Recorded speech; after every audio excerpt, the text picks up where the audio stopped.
A música eletrónica abstrata tem-nos dado grandes talentos ao longo dos anos. Um bom exemplo disso é Oneohtrix Point Never.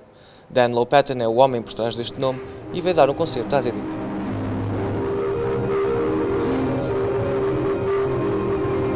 Hi Dan. Hi. How's the show like? Tonight was one of the better shows of tour. Really? Sure, yeah. It's just a great place to play. People are always enthusiastic here.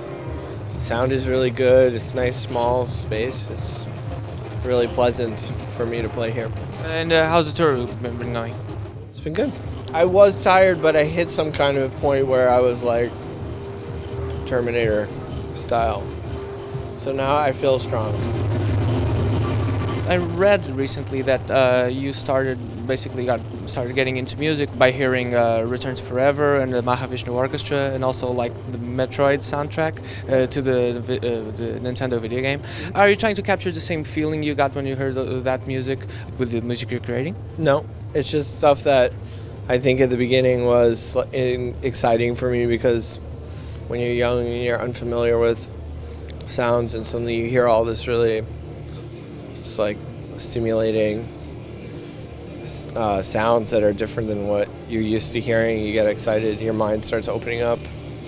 So it was just good at the time, I think, for me to get away from, listening to Nirvana all the time and stuff like that. I'm not that into it anymore, but it was definitely really important for me at the time.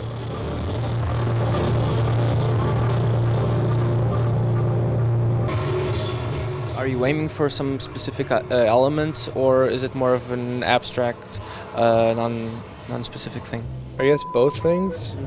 There's purposeful things that I do, and also things that are just kind of from instinct.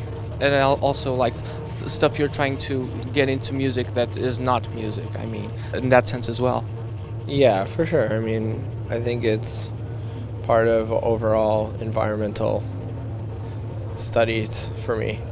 So it's, music on its own is not exactly what I do. So it's kind of part of my overall reaction to lots of different sources.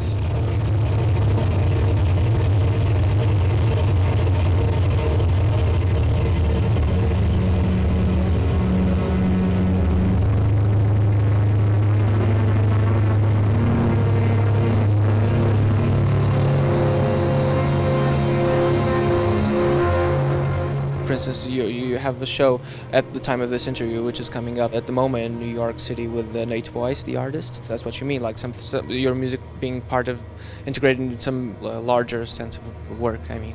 Yeah, that particular project is not going to be too much music, I guess.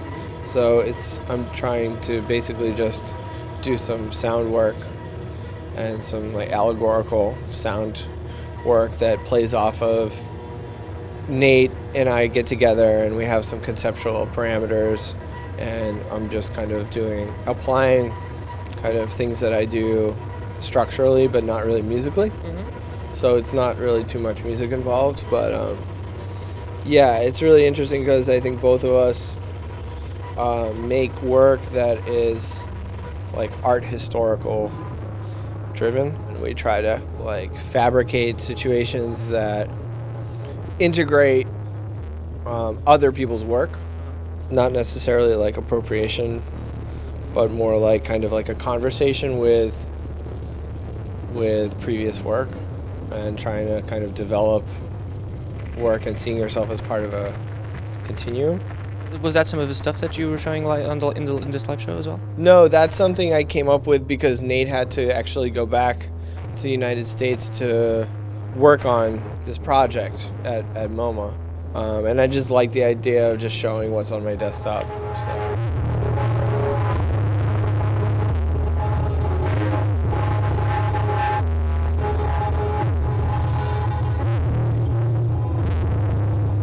Would you name us like your three favorite synths if you could? Yeah, I like the Roland Juno 60.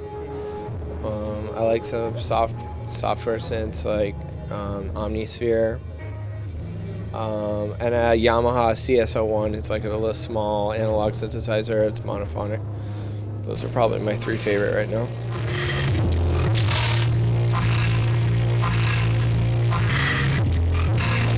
This is Oneohtrix Point Never. You're listening to Jetta Sound Say.